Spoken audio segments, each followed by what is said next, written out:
ಹೋದ ವರ್ಷ ವರಮಹಾಲಕ್ಷ್ಮಿ ಹಬ್ಬಕ್ಕೆ ನಾನು ತುಂಬ ಬ್ಯಾಕ್ಗ್ರೌಂಡ್ ಡೆಕೋರೇಷನ್ಸ್ಗಳು ಮಾಡಿದ್ದೆ.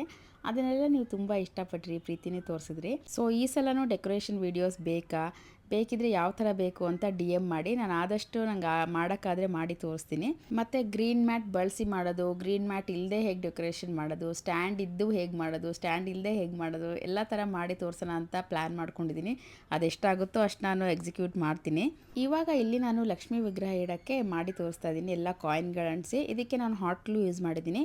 ಹಾಟ್ ಗ್ಲೂ ಯೂಸ್ ಮಾಡಿದ್ರೆ ಬೇಗನೂ ಅಂಟ್ಕೊಳುತ್ತೆ ಮತ್ತು ನಮಗೆ ಬೇಡ ಅಂದಾಗ ಎಲ್ಲ ಕಾಯಿನ್ಗಳು ತಕ್ಕೋಬೋದು, ಏನು ಡ್ಯಾಮೇಜ್ ಆಗೋಲ್ಲ. ಬಟ್ ನಮಗೆ ಇಂಚೂರು ಗಟ್ಟಿ ಪರ್ಮನೆಂಟಾಗಿ ಬೇಕು ಅಂತ ಅಂದರೆ ನಾವು ಫೆವಿಸ್ಟಿಕ್ ಹಾಕ್ಕೊಂಡ್ರೆ ಆರಾಮಾಗಿ ಗಟ್ಟಿಯಾಗಿ ಅಂಟ್ಕೊಳುತ್ತೆ, ಕಿತ್ಕೊಂಡು ಬರಲ್ಲ.